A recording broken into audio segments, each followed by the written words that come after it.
ஹல்லேலூயா. கிருபை என்கிற தூண்டில்ல மிஸ் ஆகாதவங்க தான் நம்ம. பொதுவா மீனை பிடிக்க தான் மனுஷன் தூண்டில் போடுவான். ஆனா மனுஷனை பிடிக்க கர்த்தர் மீனை தூண்டிலா யூஸ் பண்ணான். ஆமென். நான் ஒரு பாதையில ஃபர்ஸ்ட் மிஸ் ஆகி ஓடிட்டேன், கிருபையில மாட்டிட்டேன். ஹல்லேலூயா. ஆமென். ஆயத்தம் பண்ணின பாதை, அதை விட்டு ஓடினவன ஆயத்தம் பண்ணின அந்த பெரிய மீனை வச்சு தூக்கிட்டார். அவங்க குடும்பத்தில் இப்படி வழி மாறி நடக்கிற அநேகரை கர்த்தர் தூக்க போறார். கர்த்தர் ராஜரிகம் பண்ணுகிறார். ஆமென். கர்த்தரை குறித்த உணர்வு இல்லாதவங்க எல்லாம் இந்த மீனுக்குள்ள மாட்டினதோ உணர்வடைய போறாங்க. ஒரு உணர்வின் காற்று ஒவ்வொரு கூடாரத்தில் வீசட்டும் இயேசுவின் நாமத்தில். இயேசுவின் நாமத்தில். ஹல்லேலூயா.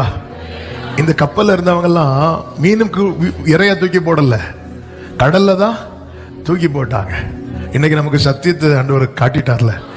ஒரு 2 நிமிஷம் உங்க குடும்பத்தில் யாராவது வழி மாறி இருக்கிறாங்கன்னா கடல்ல தூக்கி போடல, இந்த பெரிய கிருபைக்குள்ள அவங்களுக்கு தூக்கி போடுங்க. ஒரு நிமிஷம் அப்படியே ஜெபம் பண்ணுங்க.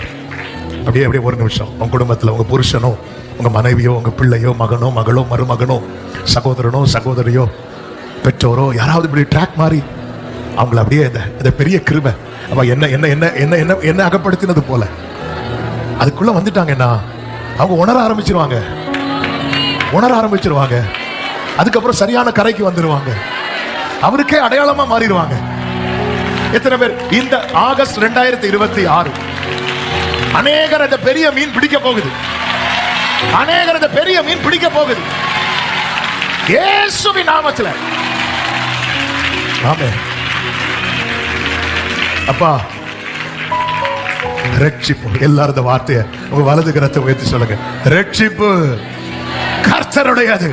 ஒரு விஷயம் கூட ரட்சிப்பு கர்த்தருடையது.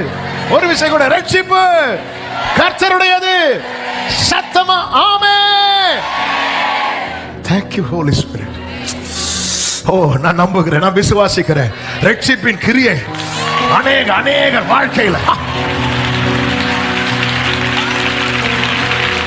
இயேசு கிறிஸ்துவின் நாமத்தில் அகப்படாத யோனாக்கள் எல்லாம் பாதையில காணாதவங்க மீனுக்கு அகப்பட போறாங்க. அந்த பெரிய கிருபை பிடிக்குது. ஹல்லேலூயா. கிருபையில மாட்டிட்டு பாதையில ஓடுனா ரொம்ப அழகா இருக்கும். ஆண்டவர் நல்லவர்.